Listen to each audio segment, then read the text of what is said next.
It's Friday, the 24th of November, 2023. The last word in podcasting news. This is the Podnews Weekly Review with James Cridland and Sam Sethi. I'm James Cridland, the editor of Podnews. And I'm Sam Sethi, the CEO of Podfans. In the chapters today, Good Pods removes AI-generated descriptions, RSS.com launches the gift card, and PodPage adds new podcasting 2.0 features. Plus, this is Brendan Mulligan, founder of PodPage. I'll be on later to talk about Podcasting 2.0 and how it integrates into the PodPage websites. My name is Lisa Jacobs, and I'm from AdResults Media. And later on, I'll be talking about podcast brand safety and suitability. They will. This podcast is sponsored by Buzzsprout. Last week, 3,097 people started a podcast with Buzzsprout. Podcast hosting made easy with powerful tools, free learning materials, and remarkable customer support. From your daily newsletter, the Podnews Weekly Review. James, let's kick this show off then. Hey, what happened to that intro? It was all flowery and wordy last week and it was all mad. Why was it all like that, James? What's been going on? Have we got something called Good Pods Gone Bad Pods? Well, yes, we got a wonderful write-up. The write-up from Good Pods, which was a completely AI-generated write-up, was talking about this show being perfect for all, the creators curating compelling content for inquisitive ears, the ardent podcast fans eager not to miss a beat, and every newcomer dipping their toes into the vast ocean of podcasts. All very AI. Relatively benign, a bit too enthusiastic for me, but that was all fine. But Good Pods ended up getting an awful lot wrong with their AI written descriptions. Search Engine, which is a good podcast that I listen to from PJ Vote, that ended up being a show, apparently, according to the AI, about online trends and SEO, which it really isn't. But also, it had got rather more serious things wrong as well. A show about violence against women and sexual assault was described as a love and dating advice show, which is kind of, not great. So I reached out to Good Pods to say, what's going on here then? And they said, well, it was only 0.2% of all of the shows. And they weirdly decided to get rid of it as soon as I emailed them about it. Which always fills me with a slight amount of suspicion. Mm-hmm. And yes, 0.2% of the total show pages, but I think it was the top 0.2% of shows. So I did a lot of searching and, more than I would calculate around 85,000 shows actually had these weird AI generated things. So, not particularly good. I think it was a good example of using AI, but not actually putting a human being in front of them to actually understand what was going on there. But why were they doing it in the first place? Was it because they had empty fields of data and they thought, here's a way of filling that? Or or did they overwrite the existing description of the podcaster? No, they didn't overwrite anything. So this was additional data, and that was all fine, and that makes sense. And what the AI descriptions were is that they were essentially looking at the show notes, in some cases looking at the transcripts, although I'm not entirely convinced about that, but producing more information which presumably would work well in terms of SEO. So it was a bit of an SEO play. One creator said that this was basically an experiment to game SEO for their own ends, and the decision did nothing for the community that they claimed to serve, and in many cases actively harmed creators. So I think it was a bad mistake. It's good that they have realised that it was a mistake, and good that they have canned it. But that was a bit of a mistake. The fact that they didn't bother telling creators about this. So yes, you could go in and edit it if it had got it wrong, but they didn't actually tell creators that it actually existed in the first place. Yeah. Again, going back to, you've got your 4 rules of apps, haven't you? What are those 4 rules? They're what I call the unwritten contract between podcast publishers and apps. So the first thing is, open RSS feeds are intended for consumption, so you can use them.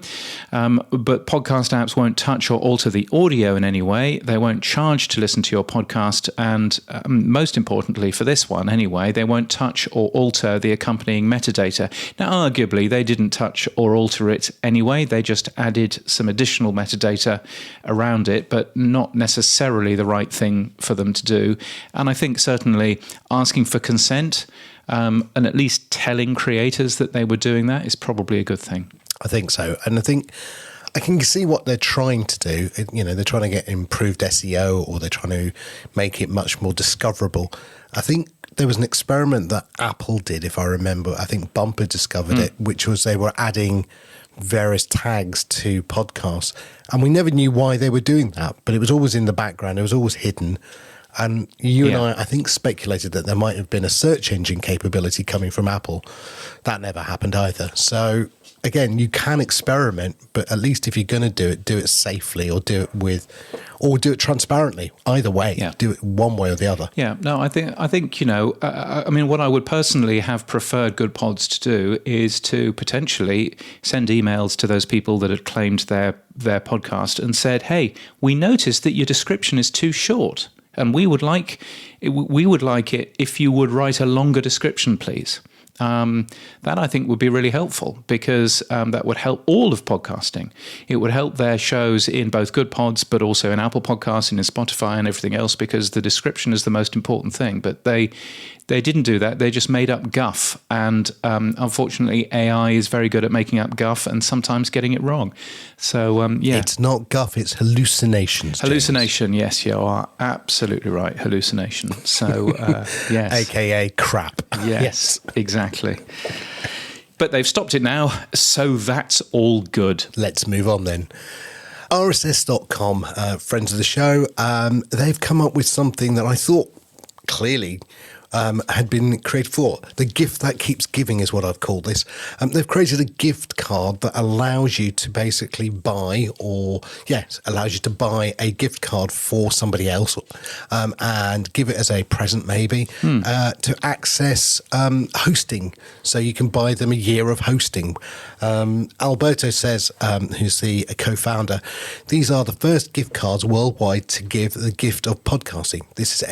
This is really a statement to loved ones or colleagues. I care about what you have to say.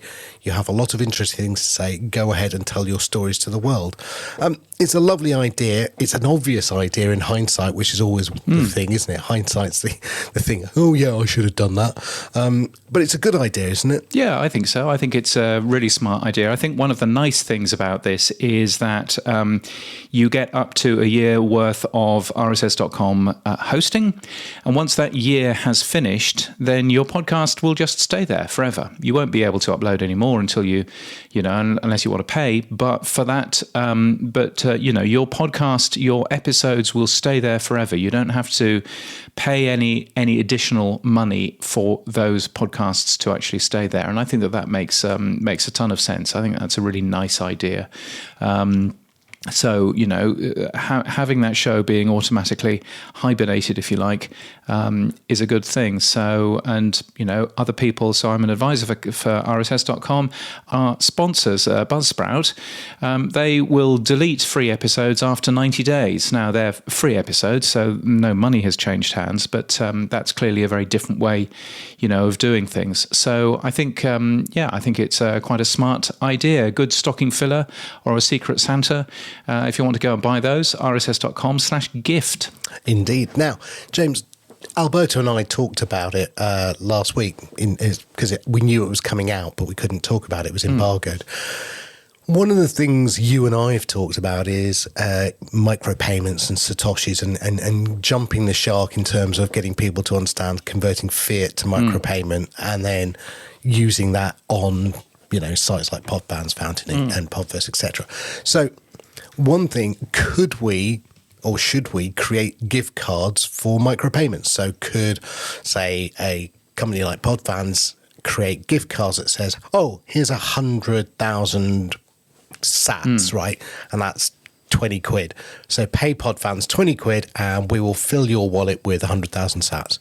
And therefore, are you avoiding the issue of banking by selling a product, because it's not banking, it's an actual physical product that you're selling. But because it's money, is it still a banking issue? Yeah, that's a good question. I don't know the answer to that. I mean, I know that you can give somebody a gift card, and not just a gift card, at a store, at Walmart or whatever, but you can buy somebody a gift card which is just a Visa or MasterCard, which is paid for. So you would kind of think that there must be some form of way of that money essentially going into escrow within PodFans, for example, and for you to just be able to type in a code and you get hold of that money. But yes, as you so rightly say, it might end up being, part of those rules, I suppose, in terms of how these things work. I mean, there are plenty of websites out there that will sell you a Bitcoin, voucher. So you spend €25 or whatever, and you can buy a Bitcoin voucher for that amount of money, and that seems to be a thing. But it would kind of make sense, wouldn't it, if you were to offer that sort of thing for a Podcasting 2.0 enabled app. I know that Fountain, for example, will give you some money as you start, and I'm sure that PodFans does much the same sort of thing, give you a small amount of money so that you can actually understand how the thing works. Is that right? Yeah, we do. Yeah, and that's just gifting. So because there's no transaction occurring, it's actually us giving you the money for no money in return. Then I don't think we have an issue. I think the issue would be if we were transacting that. I guess I'm going to have to find a very good lawyer who's going to have to tell us whether this is possible or not. Yes. That's probably a plan. I think I'd better do that anyway. I don't really want to have a tax issue, and I don't really want to have a visit to Her Majesty's Secret Service or wherever I may be ending up if I do this wrong. Yes. HMRC aren't friendly. I do know that. Yes. Gosh, anyway, careful of the soap. rss.com/gifts. Let's try that one. Talking about AI, as we were earlier, Descripts, or rather Descripts, which is the correct way of pronouncing them, they have been adding more AI tools, haven't they? They have. They've added tools for script generators, and they've added a rewriter as well. I mean, I haven't used these. I should declare I am an ambassador for Descript or Descript, and I haven't come across these tools myself yet. And again, I'm trying to work out, even if I did, is this in the process of writing a script, which again, I probably wouldn't use it there for. But again, it's good to see. I mean, look, they've had AI in their product for years, with the voice changing and the cloning and everything else. And so it's just good to see them adding more and more tools, I think, that are just there. As I said, AI to me stands for assisted intelligence, and this feels like more assisted intelligence to help podcasters create content or scripts in this case. Yeah. Artificial intern. That's what it basically is. Very good. I like that one as well. Yes. See, I've been thinking about that. Yes. Yes, Descripts have 9. So I should say that they are sponsoring the Podnews Daily podcast this month and the Podnews Daily newsletter. But they've got 9 different AI tools so far. Everything from summarizers to a YouTube description. So it'll create captivating descriptions and video chapters for YouTube. Careful. As well as script generators, chapter generators, social post writers, and all this kind of stuff, and plenty more to come. I was chatting to a developer from Canva only yesterday evening, and he was saying that basically, his job at the moment is to get a big spade and to push AI into absolutely everything that he possibly can. And I'm sure that will be the case for a lot of these companies as well. But I think there's some quite nice things in there. What would be good is if next week we could have someone from Descript talking about what some of their AI tools are all about, Sam. Okay. Again, your wish is my command, luckily. Christina Cromer, who's from Descript, will be on the show next week to tell us all about it in more detail. Yes, and there's a couple of other AI things going on. Headliner has done a survey talking about how podcasters are using AI. Surprise, surprise, it's mostly for promotion.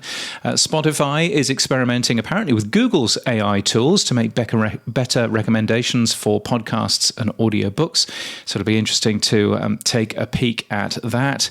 Also, Descript's Ashley Hamer wrote a blog post which is potentially a little bit self-serving, but it's called How I Got 10 Times My YouTube Subscribers by Adding Video to My Podcast. Of course, Descript allows you to edit video as well as audio. But still there's probably some learnings in terms of that, but I have absolutely no desire to do any video in terms of all of the stuff that I ended up doing. I even managed to, on Wednesday, put a version of the podcast live, which had a retake in it. Thank heavens that I learnt my job about not swearing in front of a live microphone, because that could have been slightly embarrassing. But thank you for spotting that, Sam, and a couple of other people who dropped me an email and said, "Did you mean to have that big pause in there?" No. Oh yes, of course I did. Yes, that was all part of the show. Don't worry. Yes. No, okay, indeed. Look, let's move on. Apple's basically auto downloads changed recently, and it's now starting to show in the numbers, James. Libsyn have reported for October, Apple's share downloads dropped 3.6%, and also Buzzsprout is reporting that there's a drop of 4.8%. What's going on? Talk to me. Yeah, so I'm comparing here. I'm comparing August to October. So I'm ignoring September, because September is when iOS 17 rolled out. It made a couple of changes in auto download behavior for Apple Podcasts, which frankly, those changes should affect virtually nobody. But seemingly, Apple's share of downloads, now a share of download, of course, could be impacted by other people, could be impacted by Spotify doing much better. And having nothing to do with Apple. But nevertheless, Apple's share of downloads has dropped with both Libsyn and with Buzzsprout. I've asked some other podcast hosting companies if they wouldn't mind giving me some data as well. And when you have a look at, overall, Triton Digital sees numbers going down. Canadian Podcast Ranker went down 2.5% August to October. Similarly, the US figures were down 8.4% across the same time zone. So that's a pretty big thing, I think.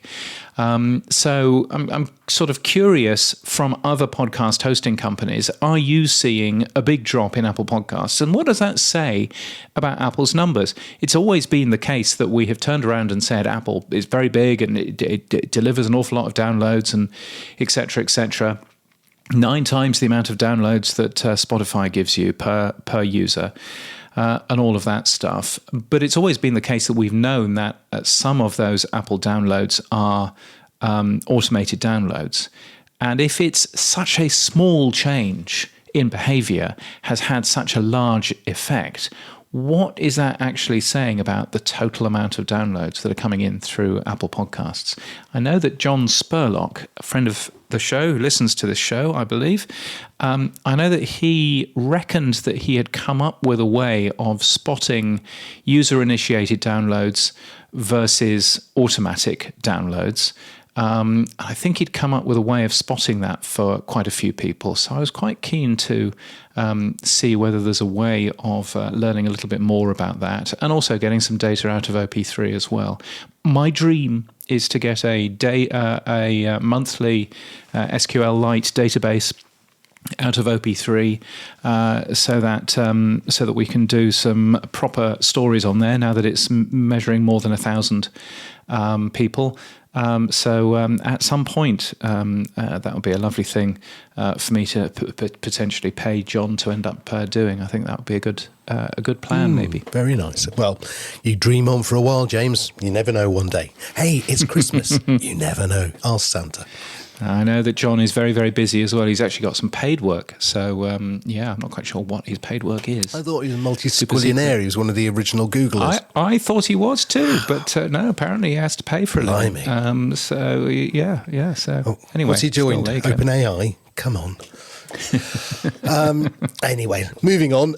Brand safety for all. Odyssey reported that brands were playing it too safe, they felt. With a plethora of brand safety tools currently flooding podcasting, the company interviewed 6,000 podcast listeners to discover what marketers may consider risky actually offers opportunities for other advertisers to connect with highly engaged listeners. So basically, in summary, they're thinking that these brand safety tools are a little bit too turned up on the old safety level. Yes. And maybe people or brands should have a look again and maybe turn the dial down a bit. But you spoke to somebody, didn't you, about this? I did, yeah. You know, I've always been a little bit suspicious of these brand safety tools, and a little bit suspicious of Americans telling me what I should or shouldn't feel offended by, which is essentially how all of these brand safety tools appear to work. So I spoke to Lisa Jacobs from AdResults Media, and I started by asking her what AdResults Media was. So we are a leading audio-focused agency. Everything we do is around spoken word. So whether it's local radio, national radio, Sirius XM, podcasts, streaming, and YouTube, we help our clients find the right creators and content to be a part of. Now, your company posted the first ever podcast ad, apparently. So I wasn't here for it, but as the story goes, we worked with Adam Carolla to place the first ever ad as podcasts started to pick up several years ago. We started in the radio space, really with those endorsed reads, and found the power of that for our clients. And as podcasts started picking up, it really started with a lot of radio personalities moving to the new medium and creating their own content. It's obviously exploded from there, but we found a lot of the same principles that we leveraged in radio with working with the hosts and endorsing applied to podcasts. But we had even more flexibility because the podcast space isn't regulated. There aren't rules on how long they can go on for, what they can say. So it really opened up this whole new avenue for our clients. And now the majority of what we do is podcast advertising. So you work a lot with Odyssey, which is a large broadcaster, of course, in the US. And there was a new study from Alter Agents and Odyssey, which suggested that brands are playing it too safe, arguably. What does that study say? So it's quite in depth. I like the way that they executed it and really took the listener's standpoint, because a lot of what we do when we're talking to clients and when we're talking even to creators, you have to think about how the audience is going to react, because at the end of the day, that's who we're trying to influence. So I like that they really took the perspective of what do podcast listeners think, and let's survey them. Let's get information from the other side, the buy side as well. But what does the audience think? How are they feeling about hosts and when they maybe go outside the lines? And how do they feel about brands that are adjacent to certain content? So I really liked the way they approached it from an audience first. And it said a lot of things that we've been telling our clients for a while. Podcast truly is an opt-in medium. So you don't just hear podcasts out and about. Like, you choose the content that you're interested in because you like the host, because you like the subject matter, because you want to learn something. So because of that lean-in nature and that opt-in nature, I wasn't surprised by any of the findings that people were very lenient when it came to what was being covered and if it was controversial, and that not negatively impacting their perception of the show, of the host, or the brands that advertised in content. Yeah, I think that's the important finding, isn't it? That 73% say that even if it's a controversial podcast topic, if you're advertising in there, then there's absolutely no impact on that brand, in there. They don't think any different to that particular brand there, which I think is interesting. And about half would think more positively of a brand after pairing with controversial content. I mean, I guess it depends what type of controversial content. Yeah, and if you fall on the same side of the argument of the controversial content, I'm sure plays impact into it as well. But it was interesting. Their line in the sand is very similar to where our line has always been, audience's line in the sand. If you get into like hate speech or racial slurs or things like that, that's where the audience is like, this is no longer okay. And that's always been our line in the sand of have your content, have your conversations, talk about what's important to you and what your audience wants to hear about. But we will pull our dollars and pull our brands out if you have hate speech included, if you degrade another a person, a brand, what have you. So it was interesting to see that line show up as well. I wonder how much of this is related to, there was a study that came out in August from Urban One, it's basically saying that using their standard keyword block lists, a lot of Urban One's podcast content was marked as problematic by some of these brand suitability tools because it didn't really understand the language that those particular shows were using. And I wonder how much of advertising is being, unfairly knocked down by AI that doesn't really understand culture or indeed the way that we talk much of the time. Yeah, that's what's tough is, all of the brand suitability and safety tools, they had to start somewhere. So they started with transcribing the episodes, looking for keywords, looking for chains of keywords. I will say it's getting better and better every time we check in with them, but we still see the wrong things get flagged. I think that it takes a while to train AI. And if you're training them on how does this podcast host speak versus another, that gets very complicated, and it's not a one size fits all. So at AdResults specifically, we leverage some of those tools to just monitor what's going on, but we also have team members that when things are flagged, actually go listen to say, oh, in context, this is totally fine, or oh man, no, even in context, this is not okay, and we need to reach out and have a conversation. One of the things that, in my dim and distant past, I used to be a commercial copywriter, so I used to write radio ads a long time ago. One of the things that came out of the study, which I thought was quite interesting, was that ad content quality, so the quality of the ad matters more to people than pretty well anything else, and I think that's really interesting. Have you spotted that that sort of learning from podcast audiences as well? Yes, definitely, and I think it holds true whether it's a host endorsing or producer read or a produced ad.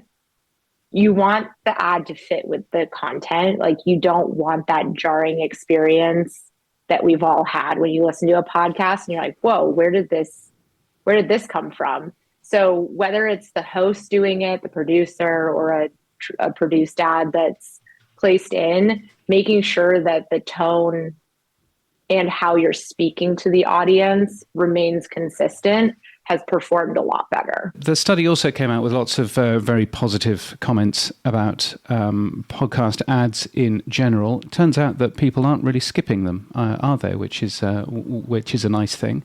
What were the figures around that sort of thing? 80% of consumers say they listen through ad breaks, which is a significant portion. One of the things that's great about podcasts, like we were talking about earlier, because it is opt-in, because people are choosing to listen to a specific host, they want to hear what the host has to say. If they give a recommendation, they're going to take it more seriously than if they see an ad on Instagram or somewhere else. So I'm not surprised by the 80% figure. It tracks with what we've seen. Host-read ads versus produced ads. Host-read ads, I guess, because all of the research says this, perform much better, I guess. Yeah, they definitely do, for the exact reason that I was just mentioning. The audience feels like the host is a friend. If they listen, if they're tuning in every week and listening to this host talk about whatever they're talking about, whether it's the news, politics, what's going on in their life, society and culture, Bravo, what have you, they feel a connection with that host. And when the host authentically endorse something, I think that's the key word, is authentically endorses something, it drives a lot of action. But on the flip side of that, the audience can tell when the host is not being authentic or trying to promote something that they don't actually use or care about.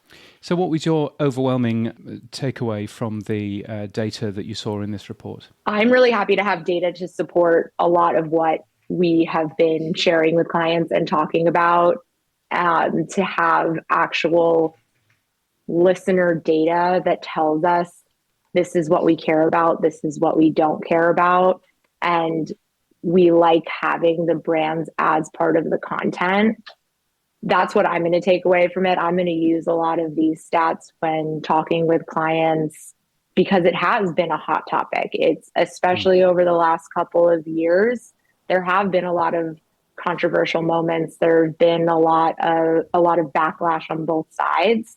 So having actual listener data to share with brands to say, look, the people that you're trying to reach, the people that you're trying to make take action, here is what they care about, and here is where it's okay to continue advertising, even if you don't see the exact brand alignment.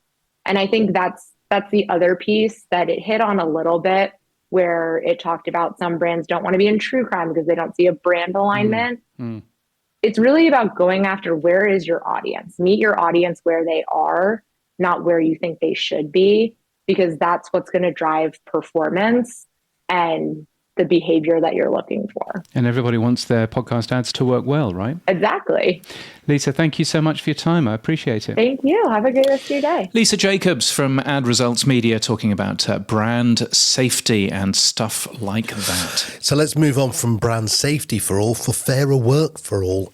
This is down under, mate, your way. I don't know even where that language was, so I won't even try that again. Cockney, yeah. That well-known Cockney Australian, yes.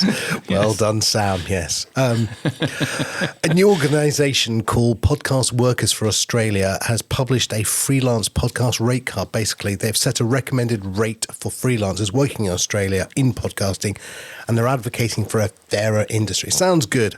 What's the scoop? Yeah, it does. So 115 personal signatories are on that rate card. 115 personal signatories, exactly the same number, are members of Podcast Workers Australia. It sounds like a union. It isn't a union.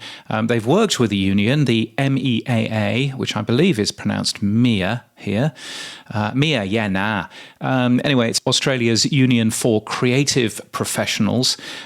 So, from a point of view of actually having a suggested freelance podcast rate card out there, super useful, super great piece of work. The only thing that gives me slight pause is that nowhere on the website does it say who the leadership team is, who is behind any of this work. I did speak to a couple of people, and I said, are you able to give me your leadership team? And they sounded very, very quiet about who was involved and why they were involved and everything else. I can't work out whether that's because there's something to hide or because they've never really thought about making that public, but that's always a little bit of a concern. But the actual work is really good. The question, I suppose, is what happens if companies don't follow this particular rate card? Companies do pay people significantly less than they should be earning. Does that mean that Podcast Workers Australia, as an anonymous organisation as it currently is, goes off and bullies them on social media and everything else? And I just don't know the answer. So I can't work out whether to be delighted that this is a great piece of work or a bit suspicious that it's going to be a faceless organisation that will jump onto social media and shame organisations without you actually knowing who's behind it. Yeah, we know a few of those. That's the Borry. Transparency they want one way, and transparency the other way they don't want to give. So yes, that's the yes, problem. and don't we just? We do know quite a few of those. Yeah. Similar to that, although similar but not. Employees at Pushkin Industries, which of course has seen their fair share or their unfair share of cost cutting over the last year, they have unionized through the Writers Guild of America East, which is good news for them.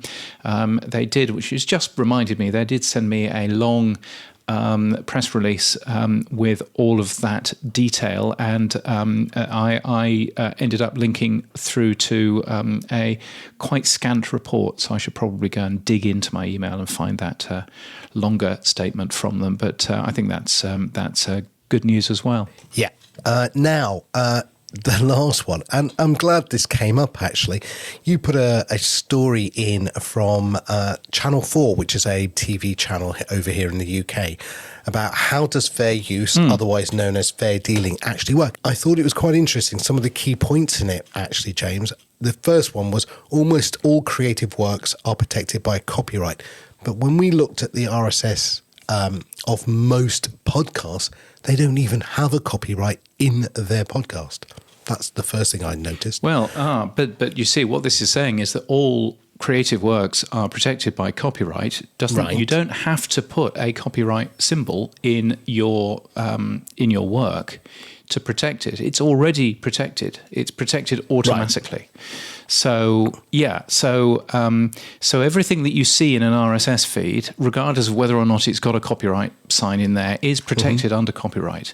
So what a license would enable you to do is to relax that copyright if you wished to. But right now, if people are taking a clip of this show, then that's against copyright law. But it may be acceptable under fair use or fair dealing. And they are different things in different countries. And of course, the copyright law, rather sadly, is different in every single country.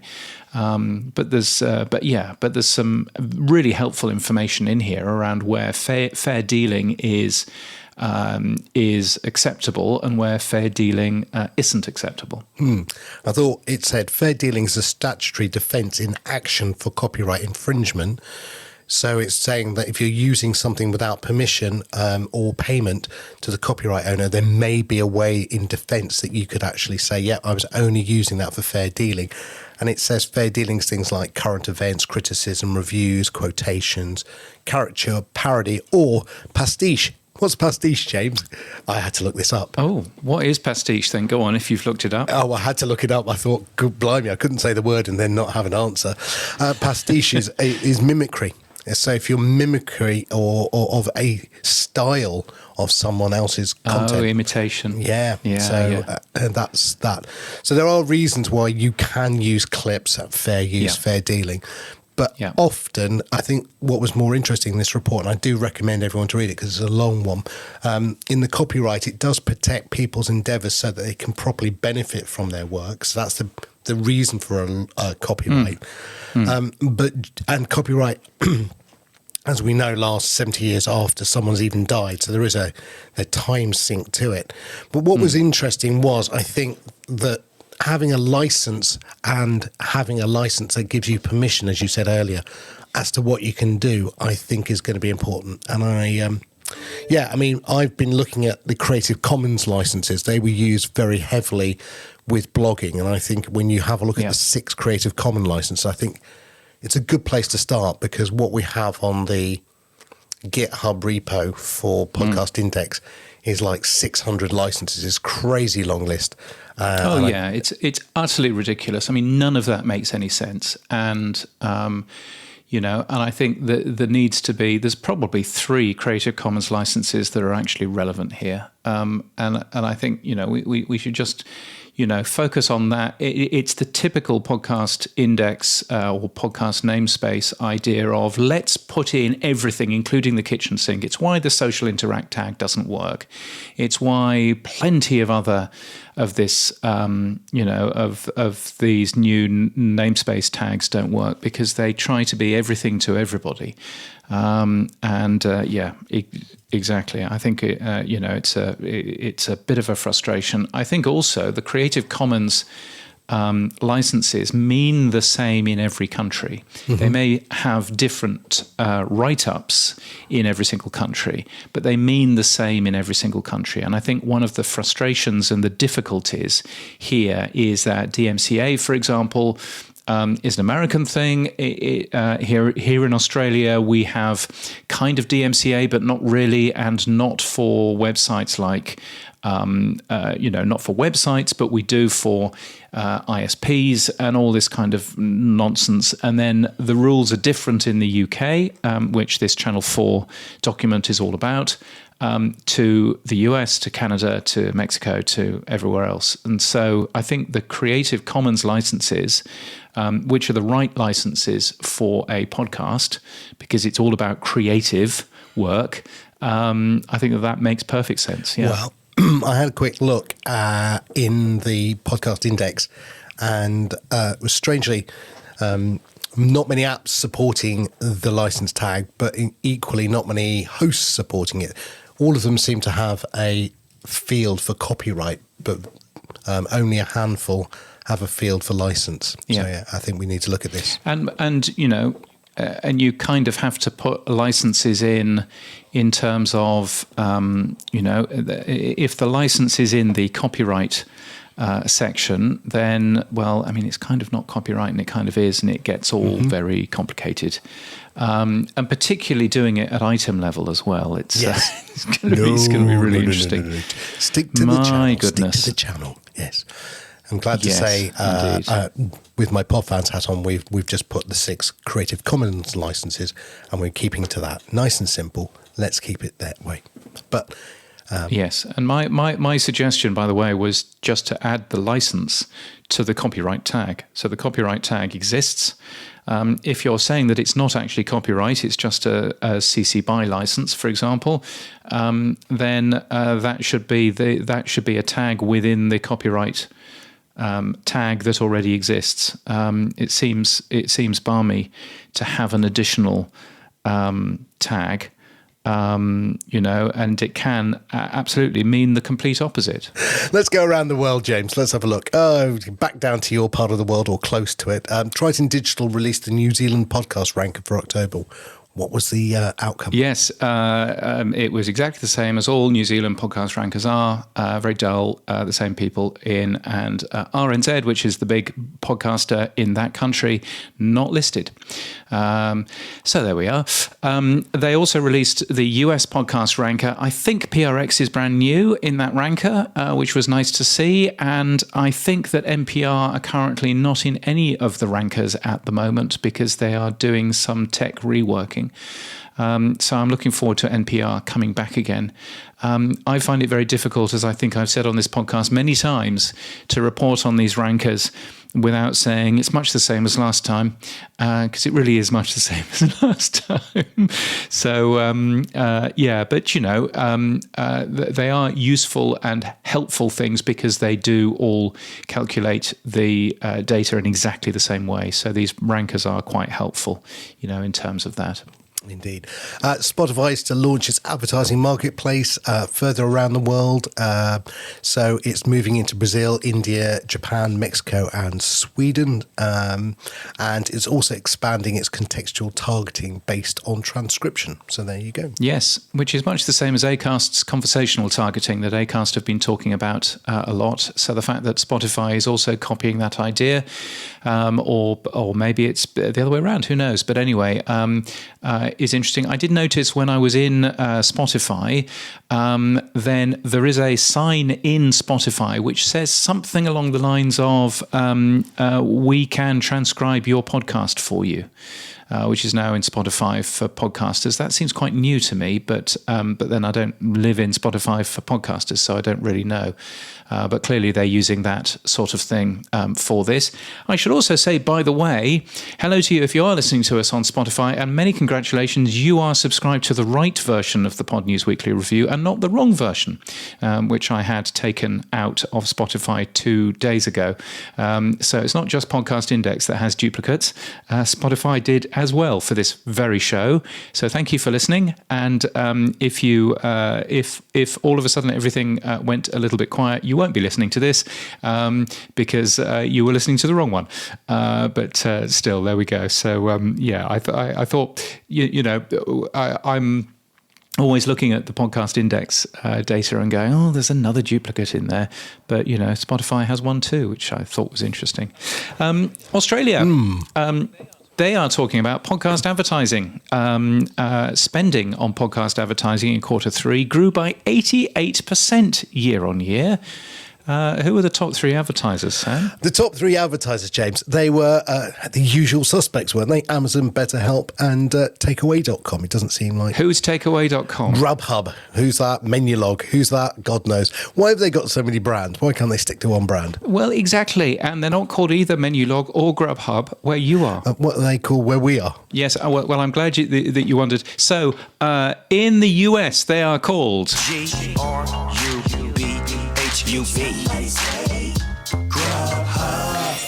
In the UK, they're called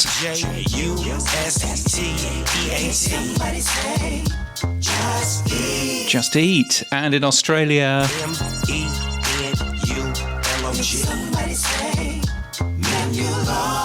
and you might ask why did Snoop Dogg have to sing all three different versions? Katy Perry is the latest one who's sung all of those jingles as well. Wow. And the quick answer is, I don't know, probably heritage. But gosh, there's a thing. I was curious as to why they wrote Takeaway.com in this list, because Takeaway.com is not their brand. So I don't really understand that, but anyway, that's the data. There's a top 10 data which you'll find on the Podnews website. So that's fun, isn't it? Staying in Australia, James, an Indigenous-led podcast network called Blackcast launched today. Sounds interesting. What's that one? Yes, Mundanara Bales, in partnership with ARN's iHeart, has launched an Indigenous-led podcast network, which I think is the first one. And it's been a pretty shitty year if you are Indigenous or a Torres Strait Islander here in Australia.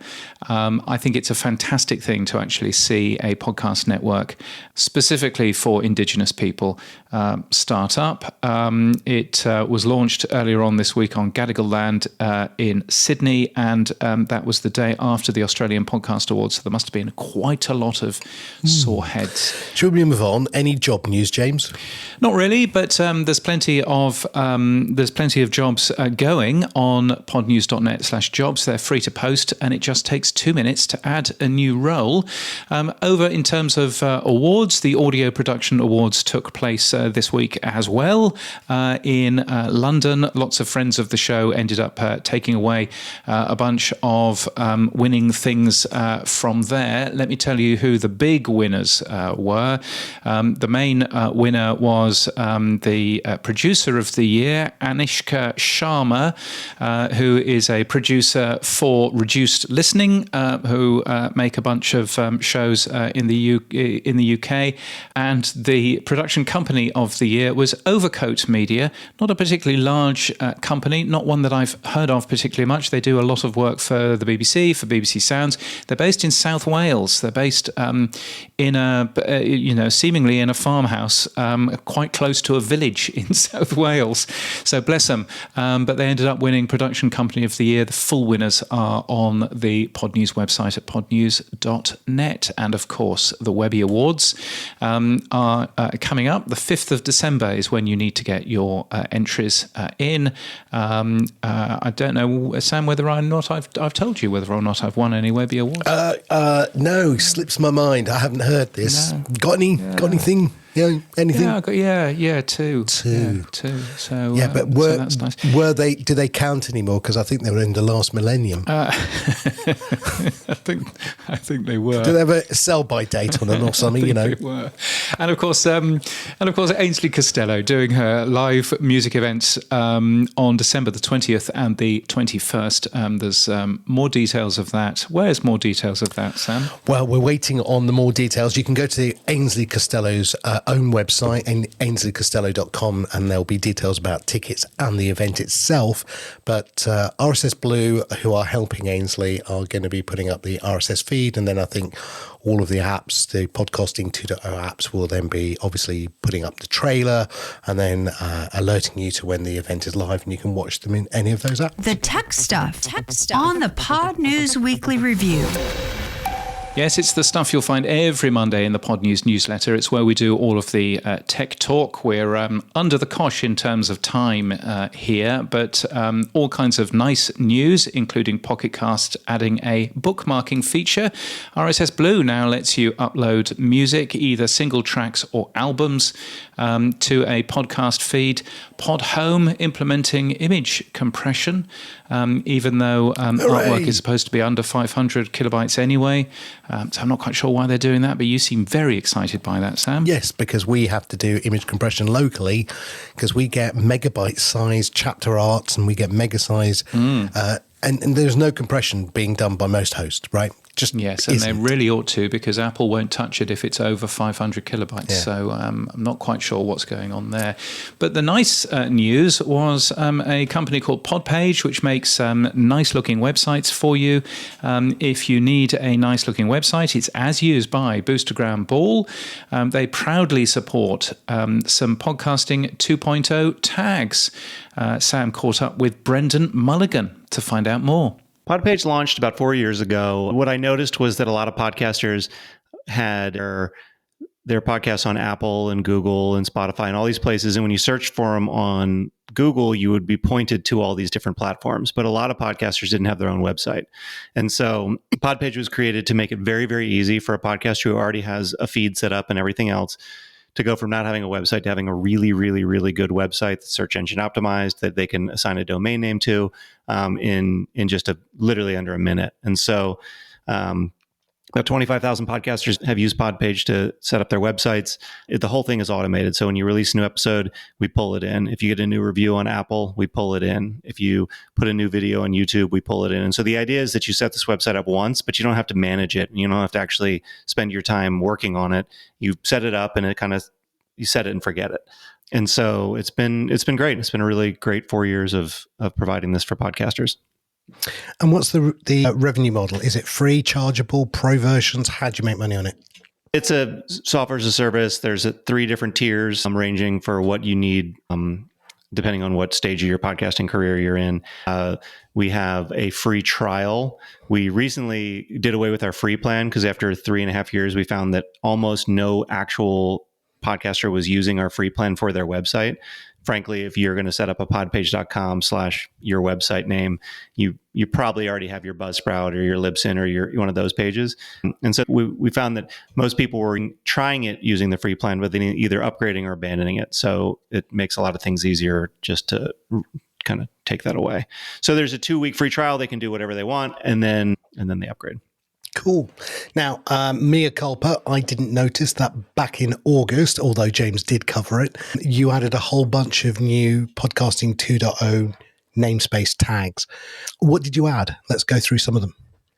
Well, so the premise here is that Podcasting 2.0 is an incredible initiative, especially for people like me, because a lot of the tags that they're looking to add, I've already built those features into PodPage, right? Where when you talk about like getting tags supported by Apple or some of the other platforms, like they don't really have a section for, I don't know, some of them don't have a section for transcript, or some of them haven't figured out how they're going to do trailers, but all that stuff we actually had already built for PodPage. And so for what we did is we looked at, the more we can pull off your feed, the happier we are and the happier you are. The happier we are is because when you go to set up a website, when you hit the generate website button in 10, 15 seconds, you'll see all of that stuff on a website, and you don't have to enter all that content on your own. Makes the website better, makes your experience better, and makes our job easier. And so, I think we were just a little bit behind because we obviously use the GUID tag because that's how we tell if you've ever put your episode on your website before. We use that very, very strongly to never duplicate episodes on your page. We added the funding tag because we've always had sort of a revenue section of your website where you can put your Patreon links and you can do all of your PayPal, whatever you do we have buy me a coffee widgets, we have Ko-fi widgets. We have all these different options for you to be able to collect money and earn money from your website. So the funding tag makes it really easy because we can have that dialed in the minute you hit the button, as opposed to you having to go and enter that information. And then we added the person tag. Those are three big ones that we added because the actually profiles on your website are a really, really big deal in the PodPage world. You're able to not only set up profiles for all of your hosts, but you can set up profiles for all of your guests. And so when you have a guest on, like if you were using PodPage and I was coming on, you would have actually sent me a link to your website that would have a form that I would fill out ahead of time. I'd put in my bio, I'd put in my upload my photo, I'd put all my social links. And so for you don't have to do anything. Like there's already a Brendan profile in your backend. And then when we record this and you say, oh, Brendan's going to be on episode 50, when we import episode 50, we will also attach the profile to that and then email the guest, hey, the episode's been imported, here's links. Right? We try to do all that for you. So people in a pod page are really, really core element. And then obviously there's a page on your site for your guest that's search engine optimized that helps you rank for that person on Google and all that stuff. So to be able to support the person tag, and I'm looking forward to hoping to see that more and more adopted and used more for hosts and guests and all the stuff. We love that because again, there's one of our best features is the guest profiles and the host profiles and stuff. So from the show and channel tags, we added those. And then on the episode tags, transcript is an obvious one. The more text-based information you put on your website, the better for Google, for search engines understanding what the page is about. So we pull in your podcast. And then also we have ways of breaking up your podcast on your website. So we import your season, your episode number, and then we added trailer. So we're still doing some stuff on the actual website where hopefully maybe the end of this year, this is being recorded late November. Maybe it'll be out before the end of the year. But the goal is new templates where the trailer sort of takes center stage. Right now, the way that PodPage works is you come to the site and you can see like the most recent episode. And there's ways you can kind of you can say like, well, my first episode's my trailer. So there's little hacks that we've had to put in to sort of make the assumption like, oh, this is the trailer. So you can maybe have that at the top of your page all the time. But now that there's actually a trailer tag, it makes it so much easier. So we can actually start using the trailer in different parts of the page very intentionally. Yeah, there's also, you may not have seen it, there's also a new tag called podcast pinning, which allows you to pin a trailer or any episode to the top of a feed. So maybe go and have a look at that one. Yeah, no. And that's the kind of stuff that's so fun for us because, again, I feel like every time I see a Podcasting 2.0 feature, it's a feature that we have, and now it's just going to make it easier for a podcaster to use it. There's so much content, and this isn't totally surprising. If you think about the levels of where podcasters enter information, right? The feed is the core thing, and they're entering that core information, the traditional 1.0 type feed. But then a lot of the time, it ends up in different places, and they have to add more to it, right? On Podchaser, they're adding, here are the people in the episode, here's all this other content. On their website, they enter a ton more context around their podcast and their episodes on our site. Who their sponsors are, the guests, I forget all the different fields, but there's just endless fields. And then it's nice to see, and I've always wondered, should we actually provide like a podcast mirror service where they can just use a PodPage feed that'll just have all this stuff automatically in it, even if it's not part of the standard, just so other platforms can use it. There's a lot of reasons to not do that. But it is like, wow, there's so much more context to each episode. And it's a shame that all the platforms can't take advantage of this. So that's why I think the Podcasting 2.0 stuff is so exciting. Yeah, James and I are doing a predictions show in a couple of weeks, and one of the predictions is everyone will catch up to everyone by the end of 24. Right? We're seeing some people adding more tags on one side and with less on another, and some people are doing certain things, and it's all a bit squiffy. But I think by the end of 24, give it another 12 months, everyone will have sort of caught up with every tag that's out there at the moment. And the only thing is, will Adam and Dave add another 20 other tags, and then everyone's still behind the curve. Exactly. One of the things you talked about was adding chapters and more importantly, adding the value tag as well. So talk to me more about that. So chapters are coming. One of the decisions that I made early on with the website was the thing I was the most afraid to do would be add any kind of layer in between the listener and the podcaster from a data perspective. I was like, I don't want to screw up the metrics. And so I kind of decided really, really early that we would do the immense amount of work that it took to support the embedded player for any host. And so if you have a Buzzsprout RSS feed, we will automatically put your episode in a Buzzsprout episode player. That seems like it's simple. It's actually like the amount of code that it took to like, oh, it's a Buzzsprout episode. All right, now we need to find the identifier in the RSS feed for this episode and then use that in the very specific iframe that Buzzsprout creates. It's an enormous file that is hard to keep up to date because of the new host. And then if a host comes out with a new player, it's got to be updated. So, but the end result is if you're a Buzzsprout customer or a Libsyn customer or whoever, when you launch your website, it automatically has your host's player on it. And the way that I look at it is that is the best way for me to make sure that I'm not messing with the tags, right? It's just like taking what Buzzsprout gives you and putting it on your website. And I thought that was the best solution to make sure there's nothing in the middle that could screw things up. A button being broken or anything. It's just like, nope, we're just using the Buzzsprout player. The problem with that is ideally what I'd like is we'd import the chapters, we'd import timestamps and all that. That's on your website. You click a timestamp, you click a chapter, and the player just goes to that point. This is where using the host player has become not very convenient for us because not all host players, and I don't even know which ones do and how they do it, can automatically skip to certain timestamps. Like we'd have to figure out how to use JavaScript to manipulate each player depending on where you click. So in order to support chapters and timestamps, we have to introduce like, here's a podcast, just a vanilla player that's the PodPage player. And that'll give us more control over being able to do different chapters and stuff. But definitely want to get that stuff imported and start using it. It's just going to take a little while.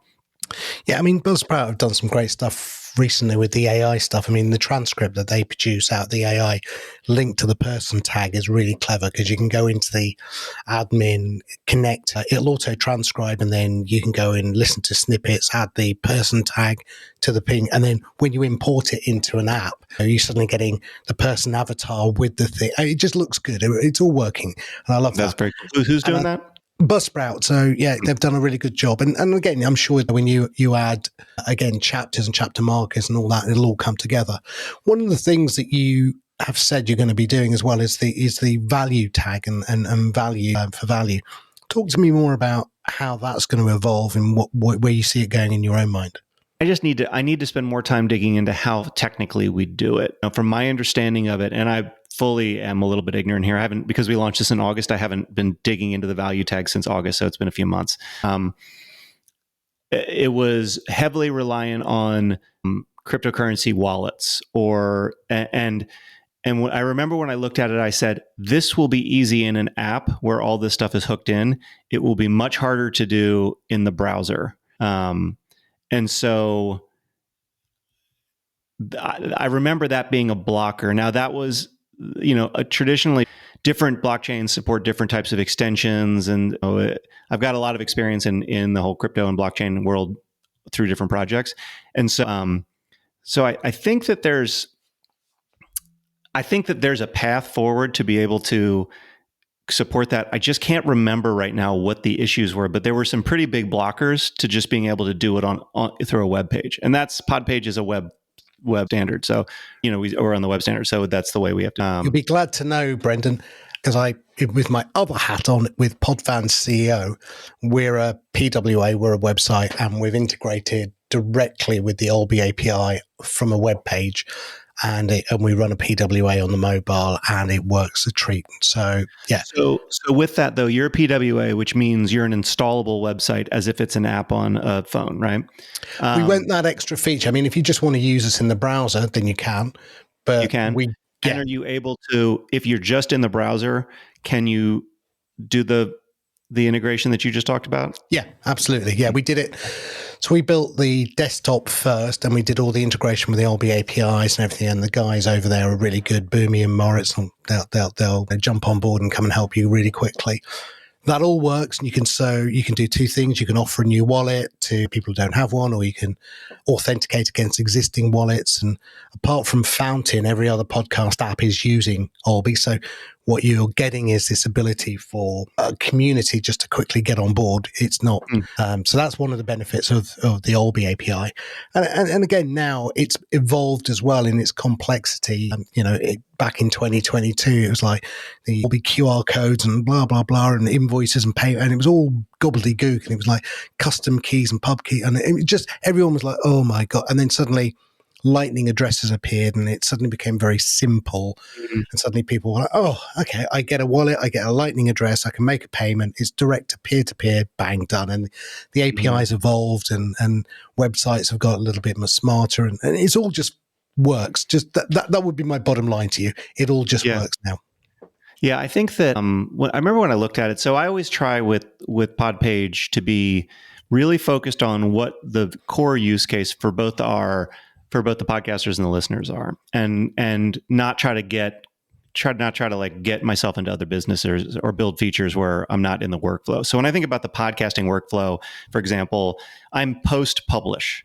There's nothing. I've had podcasters be like, "Hey, can you build me tools to help me write better show notes?" or da-da-da. And I'm like, well, you need the show notes before the episode gets into PodPage, right? So I've always sort of said like, oh, all these AI tools and stuff that are coming out, like we've built some PodPage AI stuff in, but it's not to like come up with an episode title or description, because you need that before we know about it. It would come in and then we tell you to change it, and then you go to your host and it would change. It's just, that's not where we fit in the workflow, right? And so what we do is things like we'll publish them on the web, we'll publish them on your social networks. We can use AI to come up with tweets that you should send about your episode. But so we really always try to be like, where are we in the steps of a listener journey or a creator journey? On the listener side, I think that most podcasters would agree that the core step that we fill for listeners is discovery. And probably it isn't as heavy on consumption. And so a lot of people like optimize their page. They put the trailer at the top as opposed to the latest episode.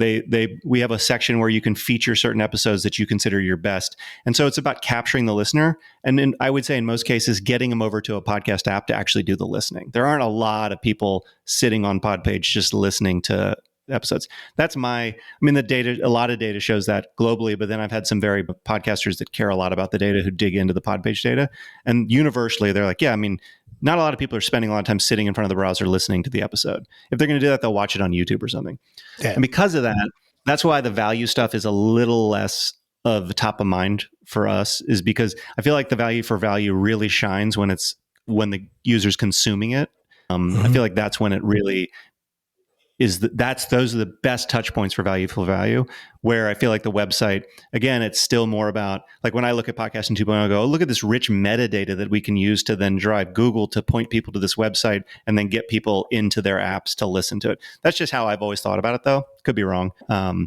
But that's another one of the reasons that, like, when we think about the investments of in the last few months, we've been adding in tons of SEO tools and SEO functionality, because it's really about if someone launches a website because they want to really own a few keywords, how do we make sure that they can do that the best possible way to get the people to come in, to send them to the apps where they can experience the value for value stuff? So, yeah, no, I agree. I think James has heard me, and many others have heard me I use a 5 Ps or 6 Ps, and I think you're one of them. So when you talk about the flow, there's pre-presentation, so pre-production, which is what you don't do. You're not going to create notes and everything else. Then there's the actual production of this show when you're recording it like we are now, post-production editing.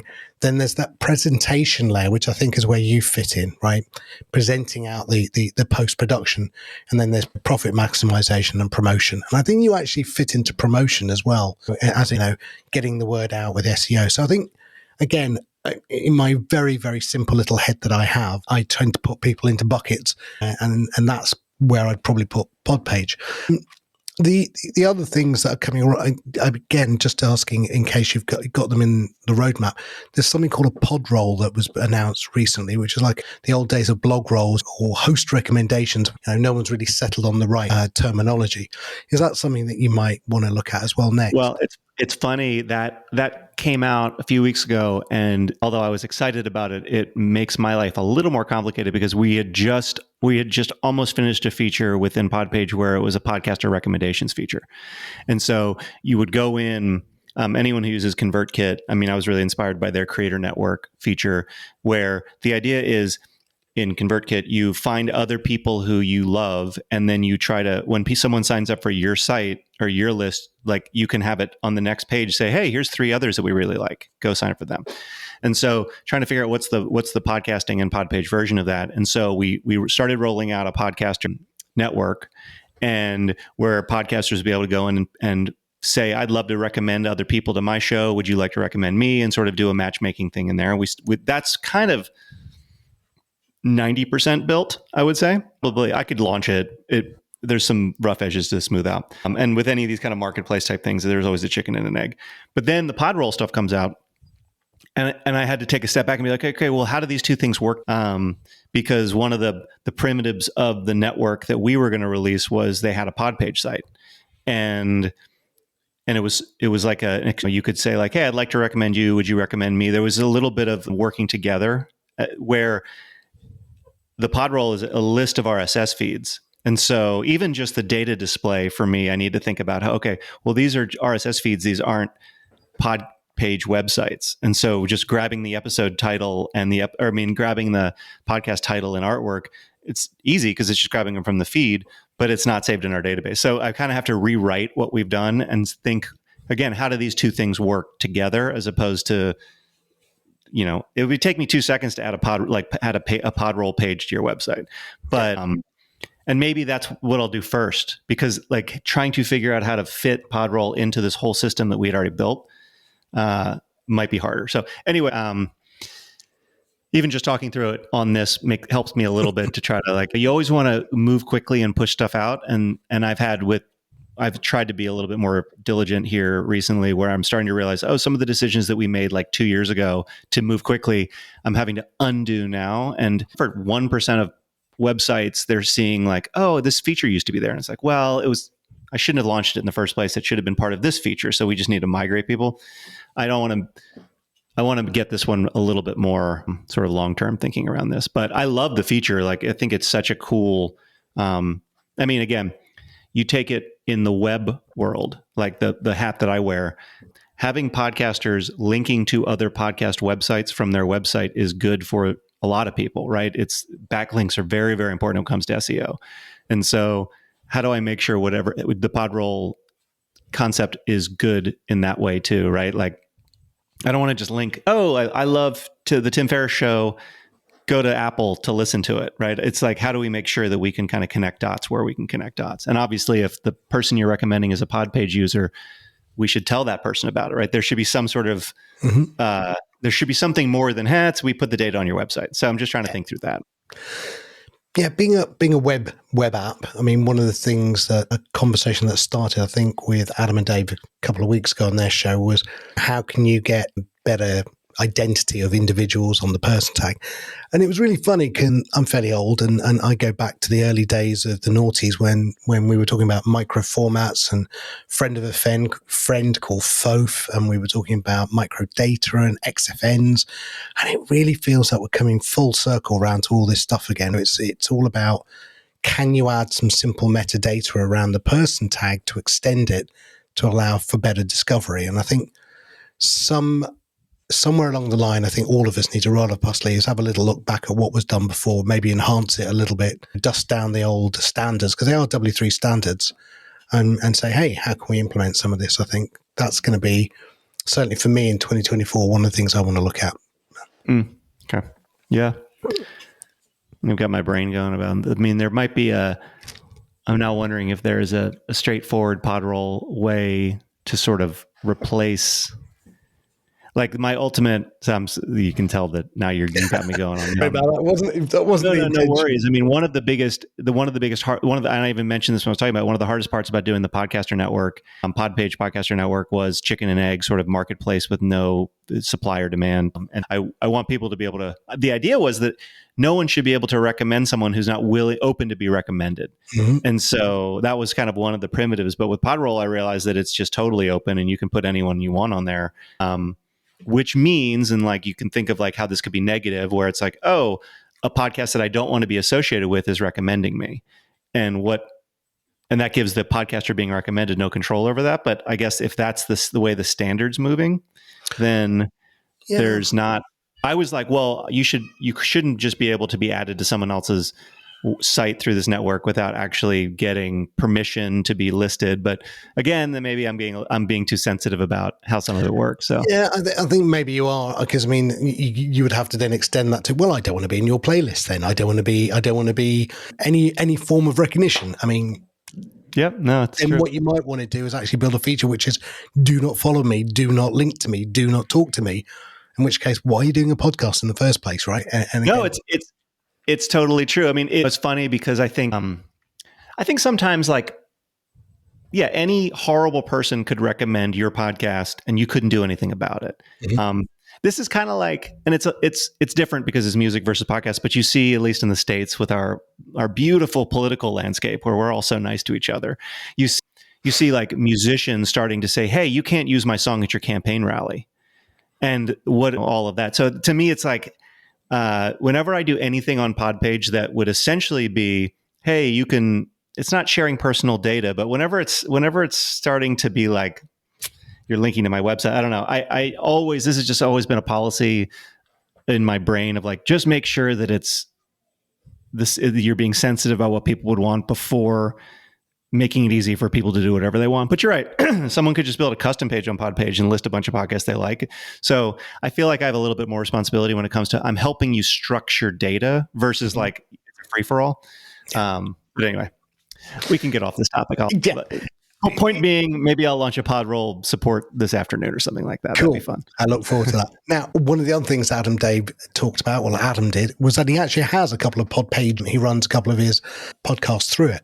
And he was very excited that you were going to be one of the guests. But also the other one was he wanted to know whether you would support something like ActivityPub. Has that even crossed your mind? You know, the idea of being able to share content out of PodPage into Mastodon. And then, so I guess it's like in the same way that you were talking about extending it out to Google and maybe extending it out to X or wherever. Is there a way that you might support the ActivityPub so that somebody's done something inside of PodPage and they can share it out to Mastodon? I'll just need to look into. I haven't done a lot of research into how that works. I mean, I don't know. So we added support for Zapier, and so as things come into PodPage, you can say, all right, put them on wherever you want to put them, right? We just send them. So right now, when an episode is published into PodPage, you can turn on posting it to Twitter or X, Facebook, and LinkedIn. That's, we actually have tools for that we post. And that's just because they're the biggest and they're the ones that everyone wanted. There's obviously this new class of networks that are growing that people would like. It's such a pain to like do a lot of these API integrations. And that's why we went the Zapier route, where we could just say, hey, we're going to give it to them. Like that puts the power in the network's hands to do their own integration with Zapier. And then you should be able to do whatever you want. And so I haven't seen that kind of reduced our roadmap of like, we need to scramble to get more posting out there, because we're like, cool, we just have this one place that it can go. But I wouldn't say I'm never opposed to anything. I mean, it really comes down to, and some people like this answer and some people don't, because, but we build whatever our customers want us to build. If you looked at PodPage when I launched it the first day, it was a basic site, and almost every feature on there has come from our Facebook community asking for it, or customers writing us asking for it enough times. And so I would never say we won't build anything. I generally want to hear the customers ask for it. And sometimes customers don't love that answer because they have like a really unique use case. They're like, oh, can you do this? When I publish an episode, can you change the season and add digits and change? It's like this very complicated thing they need because they have a very unique way of presenting. Mm-hmm. And a lot of those customers are like, you're the perfect candidate to use WordPress. Because like I'll do so much, but there's a certain point, anyone who needs ultimate customization, there are platforms out there that'll do it. You can do whatever you want.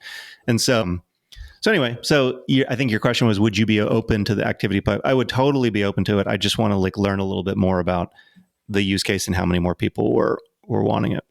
Yeah, I mean, I think customer feedback's great because that does guide you as a developer and someone producing a product. But I also have in mind every time I hear that, or I think it was Henry Ford who said, if I asked my customers what they wanted, they would have said a faster horse, not a car. And on that basis, sometimes I think we as, I guess, technologists or people who are building stuff sometimes have to build stuff that customers aren't asking for because actually they don't know what they want until they see what they have. There is that case as well. So I agree with that quote. The reason I push back a little bit sometimes when in its use is I feel like if you ask customers what they want, if I built everything my customers said they wanted, I would have built, and I have made this mistake before where I build something that isn't really what they wanted. I think being guided by the problems that customers present you with is a more effective way. So I think, yes, if you ask, they want a faster horse, but if you listen to the problem the problem they were having was I can't get where I need to get fast enough. And so if you go back to first principles and you say, well, can horses get us there as fast as what the people want? No. All right, well, we need an alternative to a horse, right?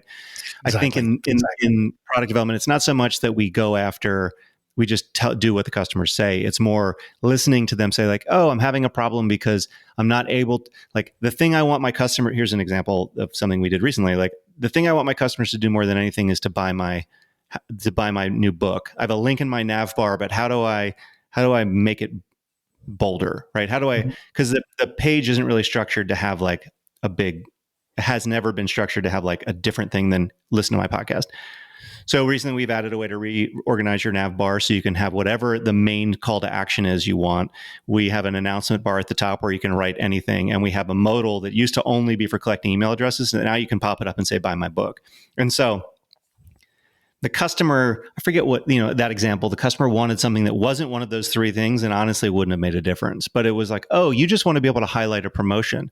Okay, so that's what I mean when I say listening to customers. That's very cool. Brendan, thank you so much. And congratulations with all this. Keep the good work up, I guess, with new features that you're planning. We'll keep an eye out. I promise not to miss it on Podnews this time. No. But hey, look on the bright side. You got 2 bites of the cherry. We covered it twice, so not too bad. Brendan, remind everyone, where can they go if they want to find out more about PodPage? PodPage, PodPage.com. We're at PodPage HQ on Twitter, but best place is just go to the website. And people always ask me like, pitch me on using you guys versus WordPress or something like that. And what I always say is, if you go to podpage.com, you click get started and you enter your podcast name. In 10 to 15 seconds, you'll see a bunch of websites and you can decide at that point if you think it's a cool site or not, right? It's like always just like, just go try it. We've made it so easy to try. That's the best place to get more information. And then there's a button in the lower right that you can always click, and it's a chat button, and most messages will get directly to me, or if you want to talk to me, just has it to be sent to me. So I do a lot of the majority of the customer support. So. Brilliant. Thank you.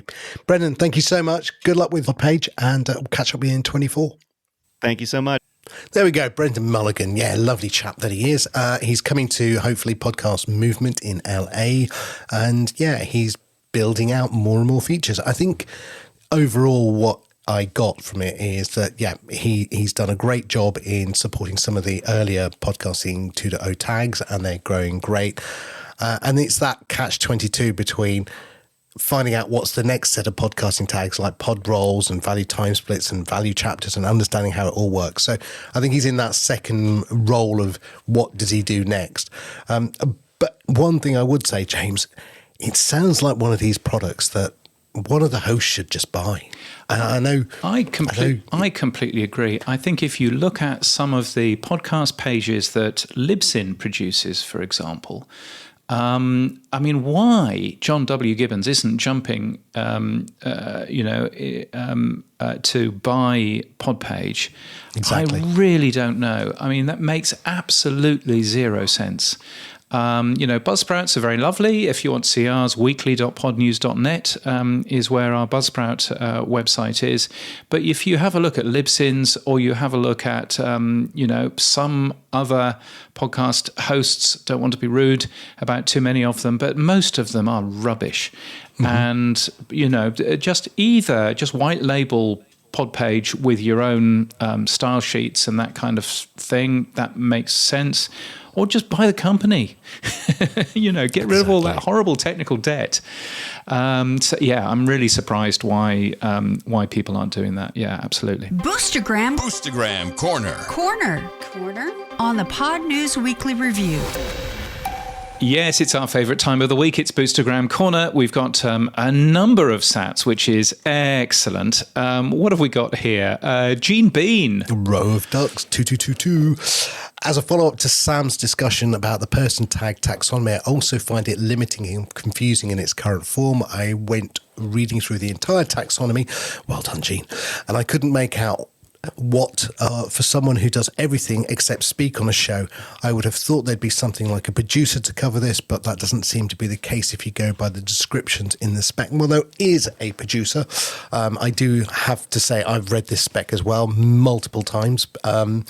It is a long podcast taxonomy list.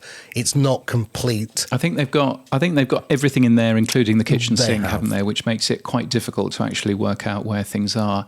One of the things that I spotted was that the Podcast Workers Australia piece of work around rate cards that we mentioned earlier on, that has its own taxonomy of different people who work in the industry. And one of the pieces of feedback that I gave them, and that I would encourage you to give them as well, if you can find who actually runs that organisation, is for them to have a look at the podcast taxonomy itself, which is an open piece of work, and it probably needs translating into Australian English, probably needs translating into British English as well. But I think it's certainly a good thing for us all to work together on that, and to use potentially a subset for where we are in terms of making that appear in apps and things. Yeah, and I would also say the podcast taxonomy group needs to update that list. That was done 3 or 4 years ago. And, again, one of the things is there's no co-host, there's no AI as a host. So there's a lot of things. And I worry it's going to turn into another one of these Apple categories, stuck in time, never moving on and not being fit for purpose. Well, yes, indeed. Let's move on. Gene Bean sent us a elite boost regarding the docs for the podcast namespace spec. I wonder if this is a case of someone just needs to put up a pull request to the specs GitHub that automatically publishes all of it. Look, just take a look, Gene Bean, I would, at podcastnamespace.org. That is an open GitHub for you to do exactly that. And it would be wonderful if perhaps we had something which is a little bit more clear in terms of the namespace, which I think is a different piece of work than the index. So I think that would be a good thing. Adam Curry sends us 10,000 sats. Oh yes, a big baller. And he says 10,000 sats to compensate you for having to read that horrible Buzzsprout ad copy. What? Buzzsprout? Podcast hosting made easy with powerful tools, free learning materials and remarkable customer support. I don't think that that's horrible at all. They haven't re-signed yet. I don't think that's horrible at all. Yes, but thank you, Adam. I will take the 10,000 sats as well. It's nowhere near as much as we get from our friends at Buzzsprout, I should tell you. So you will have to up your game there. Yeah, I think Adam's referring to the bad pods or good pods flowery language that you used last week. Oh, is that what it was? Oh, okay. Yes. Oh, well, there we are. Barry from Podhome sending us a row of ones, as I'm going to call it, 1111, talking about image compression and stuff like that. If you get value from what we do, the Podnews Weekly Review, it's separate from Podnews. Sam and I share everything from it, and we really appreciate your support so we can continue making the show. You can support us with a credit card, weekly.podnews.net. You can support us with sats by hitting the boost button in your podcast app like podfans.fm or like Fountain. And now, James, it's the last word. Over to you, mate. Yes, I went through the Australian Podcast Awards winners and I must have looked at 200 different websites for podcasts. And one of the things that really stood out to me is how rubbish most podcast websites are, how few people even bother linking to Apple Podcasts or to Spotify or to other places. And we really all ought to raise our game in terms of that and get better podcast websites. So that's my last word for this week. What's been happening for you this week, Sam? Very simply, lots and lots of podcast index, podping work. Driving me mental, but other than that, all good.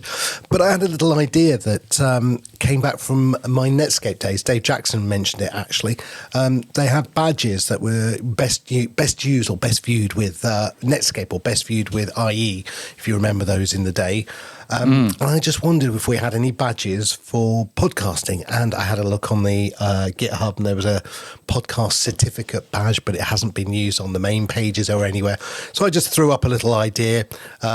This podcast is best heard in, and then it has a link to the podcast index page with all of the apps showing. And then I had another one, which is this podcast is best used. Oh, no, this app is best used with these hosts, which we're going to use on Podfans.